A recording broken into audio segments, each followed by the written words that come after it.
Nerdy news time. Mm, I knew this episode was going to be long because we had so much to catch up on, so I've just kind of got the cliff notes of the news over the last 3 weeks. yeah. Starting off, famous US comedy show Saturday Night Live is launching a British sister show in 2026. This show can be a success. Yeah. However, the person who's producing the show is, I forget his name, the same man who's run it in America the entire time it's been alive. If he tries to do American style humour in England, it will fail spectacularly. Because I've watched some Saturday Night Live. I've watched some skits from Saturday Night Live when it was the best in the 90s. Mm. A lot of that is not going to land for a UK audience. I will say, just because he's the one that runs the show, obviously, I know Saturday Night Live, a lot of the comedians are then writers, or like they Yeah. write the stuff themselves. As long as they do the same over here, with British comedians get to write their own skits and whatnot, and it makes so then the culture matches the audience, I think it'll be fine. But yeah, I have the same worry of like if they try, which often happens when British shows get turned to US remakes and they try to do the same thing and it doesn't land, or like yeah, if they don't change the type of humor, this will fall flat. Absolutely. The best example of the difference between British and American humour is watching the pilot episode of the US Office, because it's basically a shot-for-shot remake of the British Office, but it doesn't work. And I can never quite put my finger on it, but essentially Americans can't do British humour. And I don't mean that as like all Americans aren't funny. Our styles of humour are so vastly different. If you just try and imitate our style, it doesn't work. And just like if we try and imitate their style, it doesn't work. Some of the British comedians who go out and do American films and try and do an American humour style, they are nowhere near as funny as when they do their own style. However, if they realise that with SNL in Britain and they make it a genuinely a British twist on it, I'm very excited because Saturday Night Live has a long and proud history of finding talent and giving it the platform to succeed. So Which if would be they great do for adapt British it correctly, comedians. it could be a good launching board for British comedy, which is phenomenal. As we discussed a few weeks ago, there was rumours that China might take a dim view on American films as a result of the tariffs. The Chinese Film Administration has confirmed they will reduce import of US films as a result of tariffs. I am paraphrasing here to cut out the Chinese Communist Party propaganda involved. Yeah. What they have said is, as a result of America's actions, the local population isn't as interested in American films anymore, so therefore they're not going to bother bringing as many in. Stuff like that doesn't happen that fast, but that is the nature of the beast. You should know what you're fucking with. Yep. Finally, the Oscars from 2027 will be introducing a Best Stunts category award. Long overdue. Yeah. One thing that was a bit of a negative reaction to this, however, was people thought it was very rude of them to bring it in the Oscars after Mission Impossible finally ends. Oh no. I don't like Tom Cruise as a person. As a movie star, he is arguably the best we've ever had. I think, no matter what, come the 2027 Oscars, they need to be giving out a Lifetime Achievement Award to Tom Cruise for the amount of times that motherfucker strapped himself to planes and shit. Here's the thing. Everyone respects the stunts he does. And yes, he's done some crazy shit. And I'm not saying those stunts aren't mad, and he's definitely pushed the boat out. And he only can because he's the one in charge. I don't care that he's going to miss out on the stunt award, because I'd rather see that go to actual stunt actors who it's their whole thing is doing stunts or putting together stunt routines, to let them get the light on them. Tom Cruise can go get an Oscar in anything he wants. To an extent. But it's not like Tom Cruise just does one big stunt per film just to No, seem I like he does know. all the stuff. He No, does do all his no, stunts. yeah. Like you wouldn't begrudge Jackie Chan getting a stunt one because you know he does his own stunts. I think there is an element of Tom Cruise has been around so long, we maybe take him a little bit for granted. Yeah. But it feels nuts when like as the only A-lister for the last 10, 15 years who you know is putting his own body on the line. The fact that when his franchise, where he does that the most, is literally ending in time for the 2026 Oscars, they've gone from 2027, there will be a best stunt category. It just feels You know what's going to happen? He's mean. gonna bring out another Mission Impossible film. Well, re-release. He's going to take a play at Sony's book and do a remaster. Walton Goggins says that he thinks Fallout Season 2 is levels above the first season. He said, I've been in this industry a long time, and normally the second season is when stuff starts cooking, and the same things happened again here. Doesn't surprise me. They're going to have thrown more money at that show. It was such a fucking blowout success. Yeah. And the writers clearly had an idea where they wanted to go next as well. Mm-hmm. They literally will have just thrown a bag of money and gone, do it again. Cannot wait. Life of Chuck is a new film coming out starring Tom Hiddleston, Hayley Atwell, I believe Hayley Atwell, and the such like. Okay. It's based on a Stephen King novel, but it's not horror. Oh. And it's about a person who kind of experiences time in a weird way. The trailer for it, you know how like the old, I don't even know if it's an old meme anymore, if I'm old. You know the meme of like the indomitable human spirit? And like it's always like them things of people doing amazing things, it's part of the music, and you watch like that compilation and you feel like you could literally knock a building down with your bare hands. The trailer for this film had me feeling the same way. Okay. I will be going to see it. It comes out June 10th, I believe. And I believe it will be kicking off my summer film festival of just a summer where I'm just going to live in the cinema. Fair. I thought July was going to have all the fun. It's starting in June. We're doing 2 months straight, baby. I didn't know this film was coming out. I knew nothing about it. I saw the synopsis and I went, that sounds interesting. I saw the trailer and I went, we will be there. God, I love cinema. Very, very excited. More excitingly for you and the general audience, yes, we got a new Fantastic Four trailer. Yes. So, at first, it seemed to just be the trailer that was shown at CinemaCon. Yes. But it wasn't just the trailer that was shown at CinemaCon. No, there was some new bits because there was footage. an added shot of Mr. Fantastic finally using his powers. It looks good. It does look good. It does look good. We have been forever worried that they weren't showing us because it looked bad. And I said, I think they're waiting so it, like, because it's going to be so good and they're just going to reveal it in the film or something. Like, I thought they were purposefully doing it just to save some wow factor. But they showed us like a second. Like, it's blink and you miss it. But like, they showed us and it didn't look, obviously there's going to be some goofiness to it. It's a man stretching. But it didn't look so, like, in a way that looked straight away out of place. No, it looked good.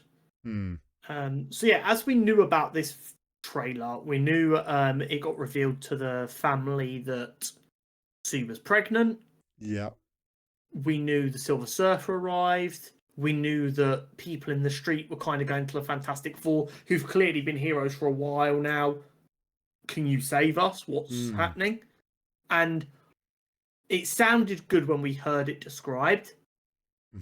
But my God, the emotional weight in this actual trailer behind the excitement of, oh my God, you're pregnant, that's so cool. And the look in Pedro Pascal as Reed's face when that kid is like, are you going to be able to save us? Are we going to die? I'm just like, oh my God, it's going to be so good. I think, early prediction, they are going to fail. one, you think he's going to have something to get just them out of there. Uh-huh. Mm. I wonder if they maybe are going to fail, and similar to how in Avengers Endgame, Tony figures out how to go back in time and shit. He's going to figure something out and think, oh, we can go back in time and give this another go. But in doing so, flips them out into the multiverse and something goes wrong. Maybe. But yeah, But yeah, very excited. That trailer got me hyped. Seeing the thing in the water just pulling the smashing. boat, fucking awesome. Yeah, and then smashing through the building. I was like, yes. Mm-hmm. The Silver Surfer looks phenomenal. Mm-hmm. I can't be more excited for this film. It probably doesn't seem like I'm that excited because I'm having to temper myself so much because I'm so excited. It's looking good for a solid double superhero bill. I don't watch films more than once normally. I have an oddly good memory for things I've seen. So as a general rule, I don't rewatch stuff because there's so much I want to watch. Why am I going to waste time rewatching something? There is a real chance that both Superman and Fantastic Four get multiple viewings in the cinema. Possibly. The last film if they're that as good as I think watched, they could be. I can tell you the last film I went to the cinema twice for, and it was Spider-Man. No Way Home. Yeah. Same. Because I went and watched it like opening night or whatever on my own, then went with my brother-in-law like the same week. Uh-huh. Mm. I'm very excited. High chance. Different kind of excited. Marvel Swimsuit Edition is making its return for the first time in 30 years. And this is partially going to act as a collaboration with Marvel Rivals, the hero shooter by NetEase Games. Yes. I'm genuinely surprised that Marvel are bringing back the Swimsuit Edition. I'm not, because they discontinued it in 95. NetEase have shown them how much money they can make off skins. And they've gone, we have a crazy idea, but we think it's going to make you a lot of money. And Marvel's gone, you know what? We're listening. Do you know what I think it is? Animators, in the sense of like traditional like film animators, TV animators, and like people who draw illustrations for books, have always been perverts. This is well documented. I think the general internet has just finally caught up to how perverted they are. So now they have the arguments going, the people want it. Oh yeah, the funniest thing I see is like people going, oh, fucking Marvel Rivals is just suiting the Gooners. They're just making skins for the Goon. Like, and people are like, no, this is comic accurate. Take it up with the comic book artists. I'm loving it. It'll be really cool. I probably won't get the Swimsuit Edition unless it's got something really funny in there. Like there's a really old school one of Ghost Rider. And they're naked, but they're covered in fire, so it's just a skeleton on fire. That's funny. Awesome, hilarious. Yeah. But it's cool that it's finally making a comeback, and I do agree that the collab with Marvel Rivals might mean they do more fun things with actual comic books again. Well, yeah. We had what do they call it? Star Wars Festival, Star Wars Celebration. Star Wars Celebration while you're away, swanning off with your new job and shit. The big ones. New live action film has been confirmed. Star Wars Starfighter, starring Ryan Gosling. Set after the sequels. The sequels. Not massively after, but a little bit after. Is it like 5 years after? I think it's 5 years. I feel like this is the film that we heard about ages ago that was going to be set 5 years after the Rey period. But we really don't know a lot about it. We know nothing other than it's Ryan Gosling. Like this. Now I'm going to say something that might be controversial. It's a live action Star Wars film. I do expect there to be Jedis. I'm okay with no Jedis in TV shows if it makes sense, and in animated shows if it makes sense. If I go to the cinema to watch a Star Wars film, I want to see lightsabers and Jedis. I predict, going off the name, maybe Squadron of Pilots, maybe someone has Jedi powers. Maybe then goes finds Rey. Something like, it's that era where Jedi are returning again. Starfighter, Ryan Gosling loves to wear a bomber jacket. Is it just going to be a Top Gun, but in space? It's Because I'm also it's down gonna for be that. Drive. He's gonna say nothing all film other than like 4 lines. I don't know. I mean, we'll wait and see. Who knows what I it do be. think this. While I want this film to be a success, and I'm sure it'll be a good film. It's going to be a hard sell if there is no Force-sensitive characters in a live-action Star Wars film. That's my opinion. Fair. This I am very excited for. Star Wars Maul, Shadow Lord, an animated series focusing on Maul. I assume in between the end of the animated series and Rebels. No idea. They haven't said, I don't think. I will say, It's only part of Maul's history we don't really know anything about at this point, isn't it? I think so. Between Rebels and the end of the Clone Wars. Yeah. I will say though, as very excited as I am, because I love Maul as a character, I kind of wish it was live action. Yeah. But this guarantees we get Whitwer back. It does, but fucking suit Whitwer up. No one's gonna fucking complain nowadays. I know, but Like, my only thing is we have had I hope we get a Kenobi. We've had a lot of animated Maul when you actually think about it. Like, there's we have far more animated Maul than anything else. Yeah, give me a bit of live action, like with like some of the fight choreography from Acolyte. Do you know what I think the problem genuinely is? The same issue we had when Ahsoka came out. People going, "Oh my god!" But we've seen Ahsoka doing all of this stuff. Yeah. Why isn't she doing that here? People have grown so accustomed to Maul fighting in a way that isn't possible for a human to replicate. No, it isn't. Disney and I feel like things.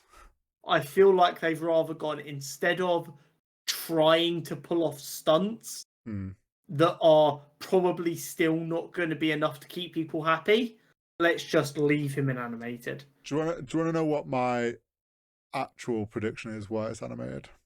They're saving Sam Witwer to play a live action Starkiller. Are you still bolting that? I will still hold on to that happening one day. And if they put him in a live action film as Maul, they kind of can't get away with using him again.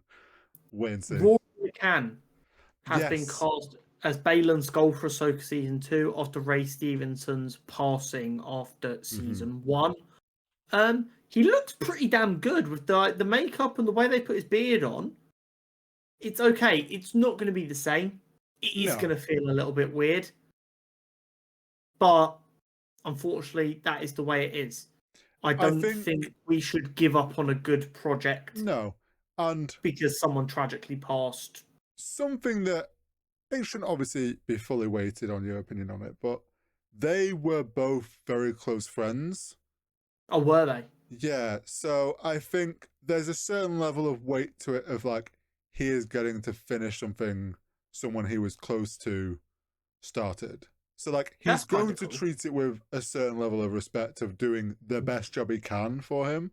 So, and I do think they fit well enough visually. Yeah. It's weird because like back in the day, recastings if an actor passed weren't uncommon. Like famously, the Harry Potter series changed Dumbledore. Yeah.